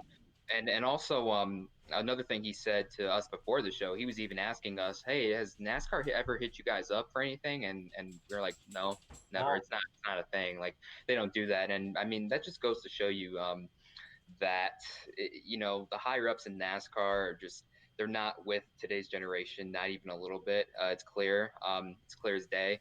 It says a lot when F1 is going out of their way to reach out to content creators. What's his name? WTF1. I've seen him, in some F1 stuff before, and he's even in the freaking game too. That's crazy. If he's a freaking Easter egg in the new F1 game. And like in the chat right here, Joseph, you were talking about how YouTube might be that, it looks like that big thing that might bring NASCAR up a little bit again. Like in the chat, Antardas, he says, YouTube is the biggest search engine after Google. Now it's owned by Google, but it's true. You look at, you have the second biggest search engine in the world where you have at your fingertips the opportunity to access a younger generation. And we all know the trending tab is basically pay to play. NASCAR could put in some big bucks and always be in the top of the trending tab and be able to get millions of views on videos and clips and whatever it may be. It seems right now that NASCAR is still... I still think they're recovering from the mess that was the Brian France regime. But two, it's just they're still not accessing that younger generation. They're not going that extra mile to change. They're willing to change the stuff that they're used to and know about, like the racing and stuff, but the marketing they're not. That's what we want to do, though. We want to help them with that. And personally, if you ask me, this may seem like a bit of a hot take. I feel like, if we're going to talk about ratings, I think NASCAR YouTube is one of the main reasons why some of these races maybe have either flatlined or increased, because starting to gain more interest with some other people who want to get interested in the sport, but last year didn't necessarily know how to, and then some of them found our channels, and they found a whole community of people. Hell, they probably even maybe seen a few core races, and then they're like, what, let me start tuning into this NASCAR thing. It seems like a lot of fun. I've even had a few people in some of my college classes who know about my channel who are like, hey, I haven't watched NASCAR before, but I don't necessarily watch it every week, but I keep tabs with it now, just based off of your channel, and I'm sure some of you guys have gotten that as well. And just the fanfare that we get sometimes, and from some of these fans, and I know Jared's going to shout out a few fans here in a little bit that he met at the racetrack. I mean, it's really awesome to sort of be noticed, to be recognized in this atmosphere, in this community. And honestly, I think the main reason why NASCAR doesn't hit us up is because they expect maybe a YouTuber, a quote unquote, one of the more famous YouTubers in this community to have millions of subs. That's not going to happen because we're talking. They tried that. They tried that with Logan Paul. Was Logan Paul or Jake Paul? Jake Paul. They tried it with Jake Paul, and it was horrible. It was so awful.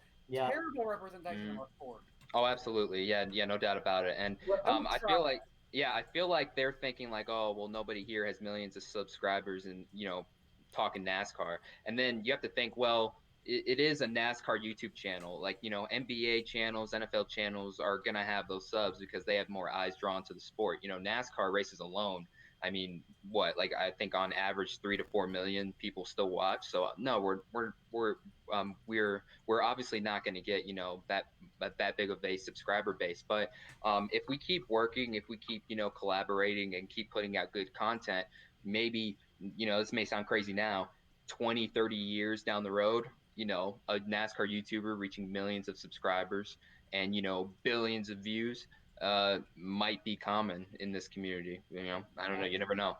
Well, yeah. Go ahead. And then we can wrap up and go next. I was just going to say, and Darren, you brought up this point on Twitter earlier today, and, even a few other NASCAR YouTubers came in and agree. I even retweeted your post on what I thought about your tweet. But the core league that we did last season was really what brought all of us together in the NASCAR community. It has brought us so close. I mean, the closest we've ever been, because we were always separated. We always did our own thing and stuff. Not saying that we haven't tried to reach out before, but this core league brought us so close together, and now it has gotten to the point where maybe all of us should work together on trying to hopefully maybe one of these days NASCAR can wake up and say, okay, maybe we should look at these guys. Maybe we should focus on them. Because I'm going to tell you, like you brought up as well, people like there's even fans, like I'll go to a racetrack and there's these fans coming up to you, recognize you. I was at Sonoma last week, and within the first 2 minutes, I had several people that recognized me and came up to me and stuff. Right. Yeah. Of course, to this day, I mean, I've had this happen for a few years now, but still to this day to me, that's surreal to me. That's still awesome to me because, like, I mean, I'm used to it. Every time I go to a track now, whether it's Cup Series, a K&N Series, or whatever track I'm at, people comes up to me. And also, I've had it a couple occasions where even they're talking to me about the other NASCAR YouTubers and stuff and how we've gotten close together. And that's awesome. I like that excitement from those fans that, they get excited to see their favorite YouTuber, but also what we're trying to do for this sport. So, I mean, like I said, and for what I've done for my channel starting this year is going around doing these interviews with these drivers. And I've also been going to quite a few K&N races this year, filming content for that series as well, just trying to get something started. I mean, obviously you're going to start off slow, but who knows, maybe one of these days I could be out there reporting with some of the big drivers, or I could be doing some content for even up to the truck series, Xfinity or Cup series. It could happen as if you just get in there and just try it out. Just give it a try, because you never know where it's going to take you. So that's why I just feel like I wish NASCAR just looked at YouTube more, especially the community, the content creators, and we could go somewhere with it. But who knows? So that's just my opinion. Did not expect us to really get onto this rant, but honestly, hey, I'm glad we did. It was actually really good. It's something that we haven't really got together and just kind of talked about before. Oh, really quick, it says in the chat we're lagging, so I'm just gonna turn my camera off. You know the drill. I'm just gonna turn my camera off just to make sure. Yeah, it's not bad. Yeah, but really quick, we can talk about that more, I guess, moving forward with some other guests. But let's get really quick lightning round. I'll just run through them really quick, and then we can go on to the next topic. So last Friday was legend Junior Johnson's 88th birthday. So happy birthday to Junior Johnson. Also, Ross Chastain this week will be in the 27 car. So if you're looking for Mr. Chastain, that's where you got to look for. In the Cup race, I should say, at Daytona. Mm-hmm. Stage lengths for Daytona have been changed. They were 40, 80, 160 for the stages, and now it is 2 50-lap stages and a 60-lap run to the finish. So that's going to be a little bit of a change. They're going to have to pit. And then, again, we touched on it earlier, Hailie Deegan was on Out of the Groove, so go watch that interview after the podcast. And speaking of Hailie Deegan, it sounds like the rumor is she's going to make her truck debut next year, so that's awesome as well. And then let's just go into our next topic really quick here. We got 3 more topics and then go right into picks. So Christopher Bell has extended his contract with JGR through 2020. What are your guys' thoughts on where he goes moving forward? Danny, we'll start with you, man. I'm sorry, I did miss out on the name there. Who was it? Christopher Bell. Christopher Bell, well, I mean, based on what I've read and heard, it sounds like he's committed to another year of Joe Gibbs Racing, which tells me it's not the 95 car like we originally thought. I would assume this is going to mean the Xfinity Series. Why are we laughing? No, Your creepy uncle. He left a $5 super chat. Thank you so much, man. Thanks, man. We love our creepy uncle here. Okay. Right on. Anyways, so yeah, it sounds like he'll still be in the Xfinity Series. However, that's not to say that we couldn't see something similar to like what we've seen with like a Chase Elliott before. We may see like a 5th car show up every now and again. You know, in my opinion, we need to see Christopher Bell at least make a Cup Series debut next year. Joseph, what do you think, man? Well, first off, good move to stay in JGR. I feel that's where he's gonna be, even for beginning his Cup career and stuff. But the question is, if he does move up to Cup Series, who will he place? Obviously, Kyle Busch ain't going nowhere. Mark Truex Jr. ain't going nowhere. So it really comes down to I don't remember if Hamlin and Suarez extended the contract, but Suarez. Suarez. I'm sorry, Suarez not in Joe Gibbs. I'm sorry. Eric Jones. I'm sorry. I don't know why I was thinking Suarez there. But I feel Eric Jones is going to be the one that's going to be in the most trouble if he doesn't improve if he doesn't show any improvements. I feel he's going to be replaced by Christopher Bell. I have to agree with Danny. I think we could see him in the Cup Series next year, but it's just the question is who gets out of the ride. I'm just saying it's going to be either Hamlin or Eric Jones that's going to be out. But in my opinion, I think Jones is out. Christopher Bell is going to be in.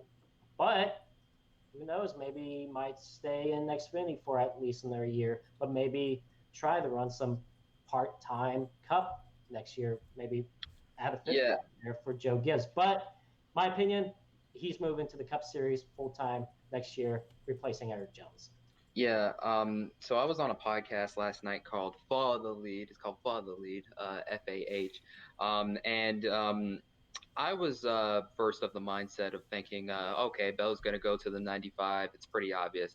But then they had told me, I didn't know this, that I don't think Eric Jones has resigned yet. He hasn't re-upped his deal yet. No. And that was a good point they made. They were making very good points that in years past, Joe Gibbs is not. He's not shy about letting a guy go. I mean, we've seen it with Joey Logano. We've seen it with some other drivers in the past. So, I mean, Christopher Bell to the 20 is not much of a stretch now. I mean, even in Christopher Bell's interview, he was just, all giddy. He was smiling and all this stuff. Like, I think he knows something that the rest of us don't. So, yeah, I mean, I see someone in chat is like Jones is close to resigning. I mean, yeah, maybe I'm not sure. But I mean, right now he's not re-signed. So, I mean, the 20 seems like a viable option to me right now because we don't know that for sure. And if not, the worst case scenario is he does a third year in Xfinity. And then by 2021, he's in a top level ride with another team, or the Levine family racing option is there. And I know some people were saying, oh, they'll just open up a second team. No, there's no funding there. There's no funding. It's not the early 2000s. You can't just start a team, then boom, funding is gonna magically come out of nowhere. So no, that's unrealistic in my opinion. The 95 seems like a more realistic shot. And I know DannyBTalks fans are going to be crushed and pissed again. I see a few of them have been pissed off the past 2 weeks, but I mean, look, DannyBTalks, look, we understand that, the ride isn't Furniture Row racing, obviously. But at the same time, DannyBTalks, his average finish is somewhere inside the 24th to 25th place range, and all season has only one top 5 and one top 10 coming at Sonoma, where he finished fourth. A damn good fourth, but a fourth place finish isn't going to save your ride. And, if you have a guy waiting in the wings who you feel can be a potential star in the Cup Series, I wouldn't mind DannyBTalks getting kicked to the curb. And honestly, if he's not kicked to the curb for Christopher Bell, that'll just seem really foolish and stupid to me. Yeah, I think for the most part, I think it means that, I think DannyBTalks is pretty much out in my opinion. Whether being at Gibbs means that the 95 is going to be closer and basically the fifth team for Gibbs with Bell there, or if Jones is moving over, I don't see him getting rid of Jones and keeping DannyBTalks in that ring. But I guess we'll pretty much move we'll move forward and see how it goes. Really quick, happy birthday, Richard Petty. I forgot to say that, and happy birthday to our the person that we're gonna actually have an interview with on next week, Davey Siegel. It is their birthdays today, so happy birthday. And also Caleb Bowman too. Yes, and but really quick, so before we do our picks, we actually have one more quick story here. The NASCAR president anticipates changes to the 2021 schedule, but they're not going to be wholesale moves like they were saying before. So, Darian, I know you're chomping at the bit to talk about this one. What do you think about NASCAR scaling back on their 2021 change the world kind of stance? You lied. You lied to all of us. You were getting our hopes up. You just straight up lied to us. I mean, where's all of this, revamping the sport energy now? Like, it seems they've scaled back. I mean, the entire offseason, they were talking about, we're going to bring the sport back to its roots. And what do? You spit in our face and say no, basically, and just scale back on it. And honestly, I'll even admit this: I was a fool. I was a major fool for falling for it, and I think Jarrett will even agree with that assessment as well. Like we were fools to fall for this, because there's no track record of NASCAR, saying things and keeping their promise on certain things, and to help better the sport.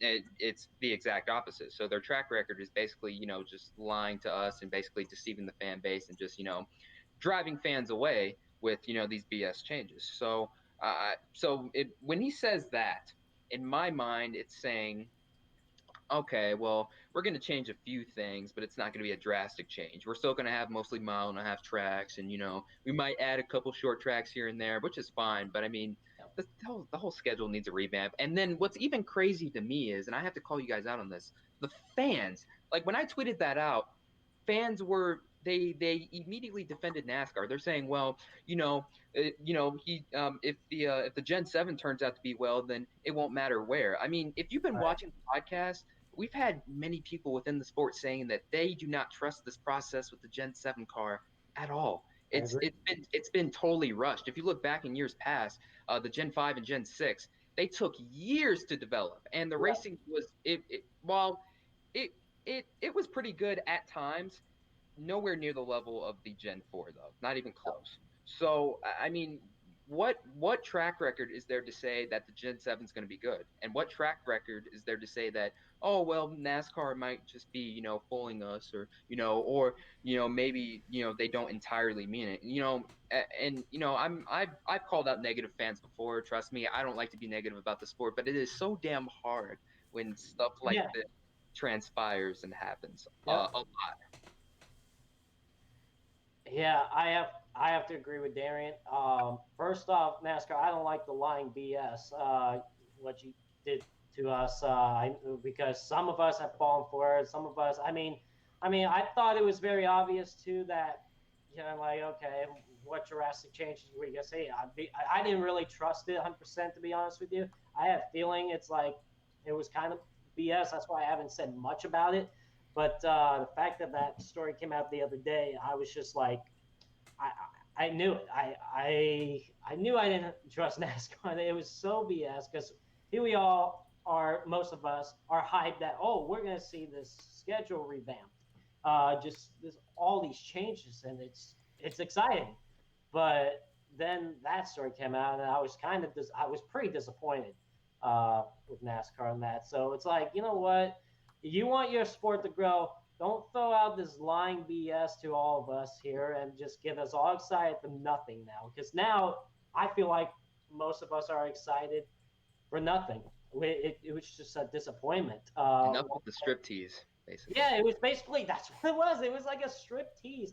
And I agree with Darian, too. I feel the Gen 7 is kind of a little rushed. I mean, he did say the Gen 5, Gen 6, it took a little bit time to develop. I think they could have we could have stuck with the Gen 6 for maybe another couple years, I would say, as far as to go. Maybe 2022, 2023 is when I think the move to Gen 7 would have been my move.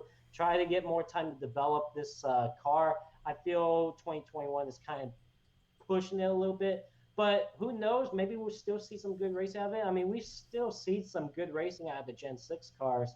Not every race, not 100%, but I wouldn't say it's been 100% terrible. But I feel they could have worked on it, maybe a little, taking their time on it. But NASCAR, disappointed with you guys.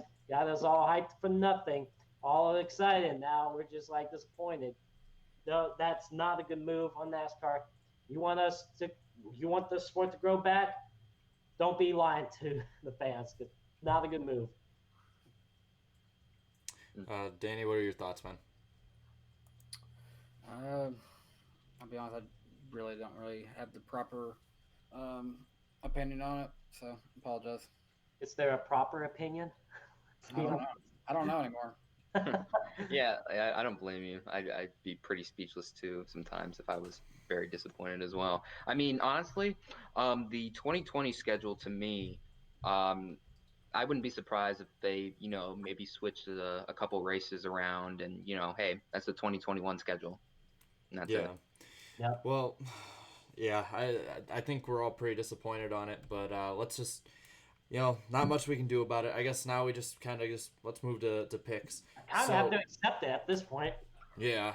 So either way, we're going to be logging onto our computers every Wednesday night and talking about whatever they do. So I know. Just do it. Yeah. Oh, really quick, Jared, I wanted to say that little thing I said in the beginning of the show, just about a couple rumors I heard at the racetrack, if that's possible. Yeah, but let's make it really quick. We're having lag problems. Yeah. So I'll make it quick. So this is related to the truck series. So I heard a few people talking around the old Speedway. It's pretty high ups too.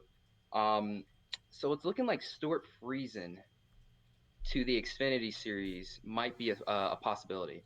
And the team I heard was RCR, quite possibly maybe uh, replacing Reddick or something like that. I don't know the specifics, but that's what I've been hearing. So I don't know. I'm a pretty big fan of Stuart Friesen in the truck series, as many of us are. Yeah, he hasn't won a truck race, but he's been so close so many times, and he's consistent. So I think for the most part, I think it's a good if this does end up being true, it's a good deal. Oh, so you were lagging a little bit. Sorry about that. I think for the most part, if this is true, then good for him, and I really hope it is. And him replacing Reddick, seems like a good move. Yeah, those are definitely some pretty big ones there. And we'll see moving forward how they go. We're gonna we turned our cameras off. We're just having problems with lag, and this is helping with us, guys. So we'll just go straight into picks. Danny, start with you. Who's gonna suck this week at Daytona? See, it's always hard to predict who's going to suck at a restricted plate race when everyone's all bunched up together. However, looking at the past and how he has done here, granted, he's had a few good shining moments, and he'll do good at every other track, but I don't see Martin Truex Jr. having a good weekend. He never really seems to put it together at these restricted plate tracks, so not going to be a good weekend for him. All right. So my pick, dang it, let me pull up Racing Reference really quick. All right. So I had Martin Truex Jr. in mind as well, but I had someone else in mind. Just let me pull up the stats really quick, just to confirm his average finish, because I think it's pretty bad. Yeah. So Kurt Busch is gonna suck here. He's never I don't know. He's sort of a hit and miss for me in 36 starts at Daytona. Only 17 top 10s, 13 top 5s, one win, and an average finish of 17.9. That's pretty decent, but I'm not sure. I'm not sure. Like I said, he's very hit and miss for me. So Kurt Busch. How about you, Joseph? I'm gonna say I for average finish wise, who's gonna suck this coming week? Chase Elliott. Daytona. I mean, he's shown some of the talent, but Daytona, he's just not been having to finish that he should get. Especially, I feel he's a good restrict play racer, but he's just always caught up in something at Daytona, just not getting the results he should. He's fast, but something always happens to him. So he has an average finish in like all his starts at Daytona. He only has an average finish of 27. That's not good. So I think Chase Elliott is gonna suck at Daytona this Saturday. Yeah, I'm gonna go with somebody else who's relatively struggled. I know he's still having a good year, but at the same time, I don't think he's had great luck. This past week he didn't either, and I don't think he's going to have good luck this week. I'm going to Kevin Harvick. I think Kevin Harvick is going to be the driver who really has another disappointing week. So I don't see the 4 car doing as good, but who knows? He could. So moving on from our suck picks, dark horse picks. What do you guys think? Go for it. Go ahead, Danny. I'll start with me since I started last time. For my dark horse pick, I'm actually going to be going with Daniel Hemrick in this one. We have seen Chevrolets do good at the big tracks in the past, and we have even seen we've seen Austin Dillon get a win here last year, and he's one of these guys that's kind of just he's had a few good runs this season, but this one would be the track that I think could be a good chance for him to get a really good finish. So Daniel Hemrick, I could see having a good weekend. My dark horse pick is Ryan Preece, and his one and only start at Daytona. Ended up finishing 8th, but he missed like 3 wrecks in the final 15 to 20 laps there, and it was amazing watching him work the car through all of these massive crashes, and I really think he's going to survive another, I guess you can say, quote unquote, shit show at Daytona, and he's going to come away with a top 5. I'll go as far as to say Ryan Preece scores his first top 5 at Daytona. So we'll see what happens. I'm gonna say Matt DiBenedetto. He was pretty strong. He led the most laps in the Daytona 500, but he was pretty strong out there in that race. And he was kind of strong at Talladega as well until that late race crash over there as well. But Matt DiBenedetto, he's got something going on for Daytona. Even last season as well, he had a good run out there. So I hope Matt DiBenedetto can have a strong performance. If not, hopefully top 10 finish. But I would like to see him somehow pull off a win. I feel like he could have pulled off that win in the Daytona 500, or at least a top 5, top 10 finish had it not been for that late race crash. Yeah, so Matt DiBenedetto is my dark horse pick for this weekend.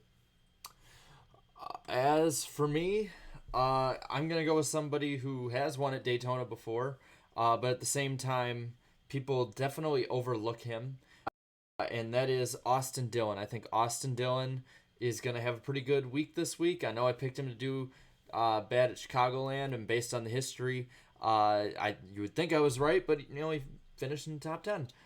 So Austin Dillon is my dark horse pick. I think he'll be up in the mix. And now, who is going to win? Danny, let's go with it.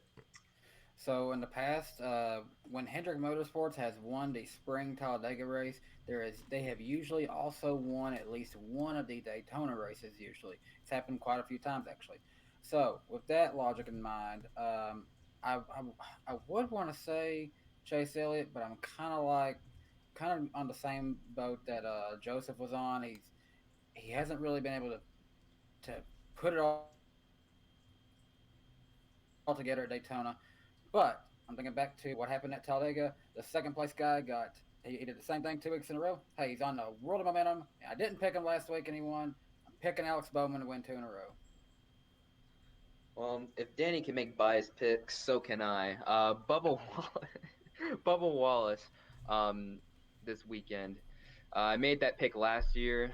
Didn't work out. Ended up crashing out. But, in 4 starts at Daytona, average finish of 17.2. His only top 5 was the second place finish in the 2018 Daytona 500. It's Bubba's last chance to make it into the playoffs. We've seen that team improve on some of these tracks. Maybe Lady Luck will come his way. Bubba Wallace might get his first career win and become the first African-American driver to win a Cup Series race since 1963. I'm going to go for a team that's been very strong at Daytona. At Talladega, basically restricted play altogether. I'm going to go with Team Penske here, but I feel it's going to be Brad Keselowski. He's going to get another Daytona win this Saturday night. Night race at Daytona. Of course, like I said, he's been pretty good. Team Penske's been pretty good there. They're just a strong team at restricted play races altogether. So my pick to win Saturday night is Brad Keselowski. It's funny you say that because I think that with the way that this package was at Talladega, I think we're gonna see pretty similar racing at the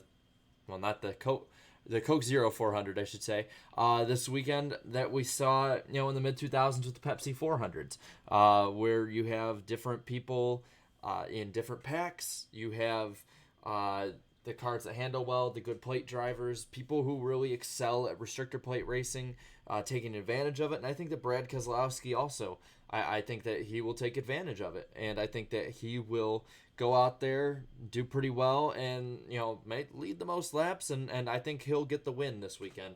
So, yeah, that'll be my pick, Brad Keselowski.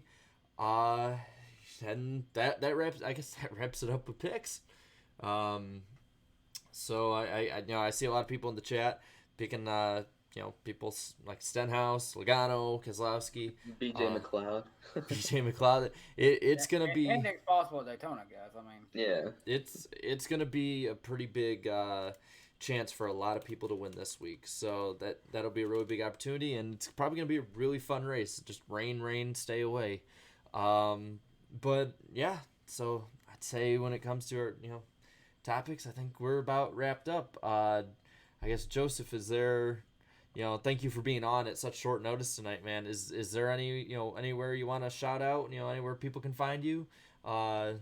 Just go ahead and let them know. Yeah, so first off, I do appreciate coming on to the show tonight. I know it was a short notice, last minute thing, but no, I appreciate coming on to the show anytime. I know I don't get the opportunity to come on here a lot because of my schedule, but I happen to be free. I know I didn't show up at the beginning of the show because I had other stuff to do, but I made it 45 minutes late, but that's okay. No, I want to give a shout out to all of the chat that's watching this podcast right now. NASCAR Weekly Podcast is a very good show. I appreciate you guys tuning in every week and stuff and supporting this podcast. And of course, for my supporters, my subs, and my fans that are in the chat right now, I want to thank you guys for the support you guys have given me. If you guys want to follow me, if you guys don't know me, my channel is N2SC4R on YouTube. You can also follow me on Facebook, Twitter, Instagram, Snapchat if you want to add me on there as well. So, but appreciate you guys for tuning in tonight, and just follow my YouTube channel if you guys want. But most importantly, thank you, chat, for tuning in for tonight's podcast. Really means a lot. Thank you again, man. It was awesome having you on. And really quick, Flying Gator leaving a $1.99 super chat saying Ty Dillon will win. So go ahead and tell Kamikaze that.